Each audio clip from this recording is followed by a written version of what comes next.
Dark Angel asks, I don't understand something and I saw it before in some videos. Why do you tell some girls that you want to invite them to some party instead of just taking girls to a date? I don't see the point.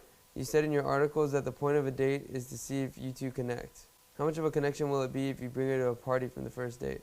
Or you do things like this because you are an extrovert by nature. The reason I take some girls to parties and some girls on a date is because there are a lot of different type of girls out there. Some girls are huge partiers and they don't want to do anything except get drunk and go to a party. So that's where I'll take them. And some girls are really quiet and shy, and those are the type of girls that I would take on a date. You need to figure out what type of girl you're talking to so that you can figure out where you want to take them. Because if you were to take the nice and shy girl to a party, she would feel really uncomfortable. And if she feels uncomfortable, she's probably not going to put out. And you also mentioned about how a date is meant to figure out how much you two connect.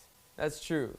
If there's a girl I genuinely want to get to know, I'll take them on a date as well. I don't want to take that girl to a party because I don't want to just have sex with her and then leave her. I'm trying to get to know the girl. I can't do that at a party because there's too many distractions. So I would rather take her to a nice restaurant and have an actual conversation with her. From there I can figure out whether or not we connect.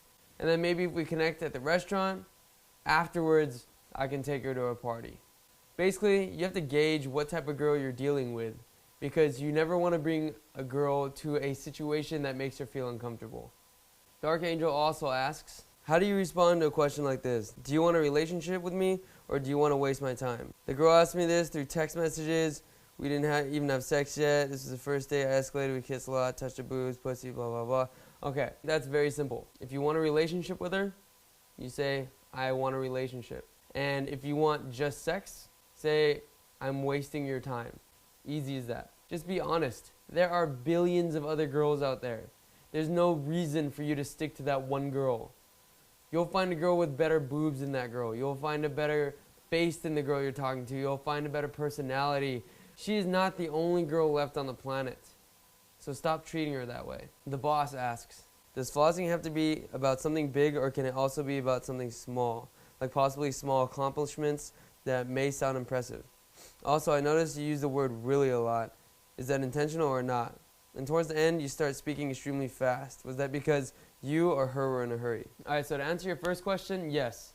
Flossing can be about small things as well. Flossing is saying anything about yourself that makes you look good. So if you want to talk about how you got an A+ on your math test, that is also considered flossing. But you would of course have to make it somewhat relevant to the conversation because if you just try to shoehorn it in, it's not going to sound right. And for your second question, using the word really is not intentional at all. I need to take that out of my vocabulary and that's just a crutch. And that's something that I'll start working on now. And as for speaking fast, it just depends upon the situation. I mean, sometimes I speak really slow if they're foreign. Sometimes I speak extremely fast if they can keep up with me. Apparently she could, so that's the reason I was speaking fast. Fang Chen asks, why are you using so many uptalks? The reason there's a lot of uptalk in this video is because I'm not perfect. I'm not a perfect human being. If you watch every video, I'm sure you'll find something wrong in every single one. I did notice that myself, and that is something that I need to work on. So I'm going to work on that the next time I go out. Thanks, man. Brandon asks, what's your take on setting up dates after getting the number? Solid interactions or not? I generally like to wait a week and build comfort with my girls through text before initiating that first meetup. Is this productive? How do you think? Honestly, it depends upon what works best for you. If you know how to run good text game for an entire week to get them in the comfort zone with you so that they will finally go out with you, awesome. Me personally, I like to give them calls. I like calling girls and I like talking to them on the phone. So what I do is I'll give them a call the first or second day, maybe even the day up. And I'll set up a date with them. I'll set up some day that we're going to hang out. I can't say one way is more productive than the other because for you, text messages may give you the best results. I would suggest trying giving girls calls, see how that works out for you. If it is just shit and you hate it and the text messages are working for you, why not continue doing that? Brohemoth asks, how often do you guys get rejected when you put the moves on for sex? And how do you recover from this? Well, it depends upon when you're talking about when we get rejected from sex. If we're talking about the bar and I try to get them home to have sex with them and they reject me, that's easy because I literally don't give a shit whether or not they come home with me, because there are thousands of other girls out there that I can talk to. But if they're in my bed and they're not giving it up, then what I usually do is just act like I, again, just don't give a shit, as if they're missing out on sex, not me. And how often does it happen?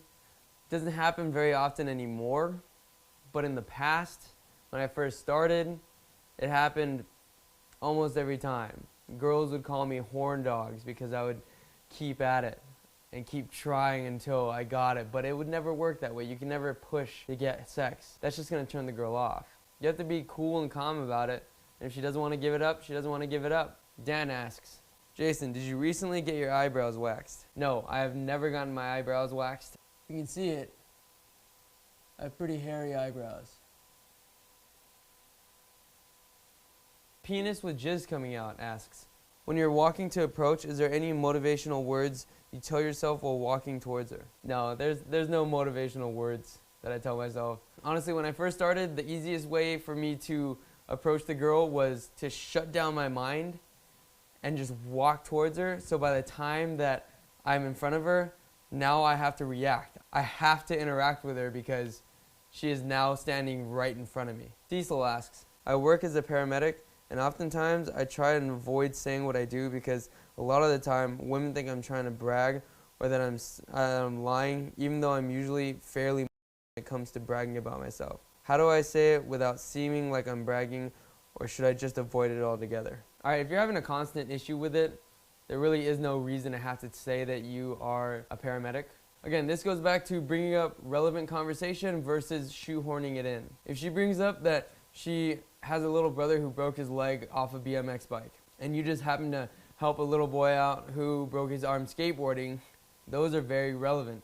So you can have a conversation about that, and then you can also throw in how you're a paramedic. But if you were to bring up that you're a paramedic after she says she likes to knit in her free time, that's shoehorning it in.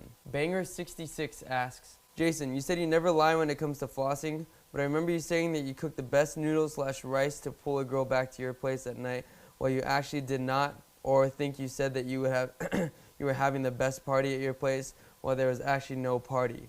Can you elaborate? Alright, so saying I cooked the best noodles or saying that we're about to have the best party is after the fact that I know they are completely down, and I use those as more of a joke to get them back. They know that I don't cook the best fried rice. I probably don't cook at all. They probably think they're going to get a cup of noodles or instant rice. That's probably what they're thinking. But when it comes to flossing, these are things that you throw in when you first meet a girl or while you're talking to her and getting to know her, so that she will in turn become more interested in you. It's a little more advanced, so if you're a beginner, don't worry too much about it. But like I said, what I say at the end of the conversation to get them home is usually a joke. But when I floss during the conversation, that's always true.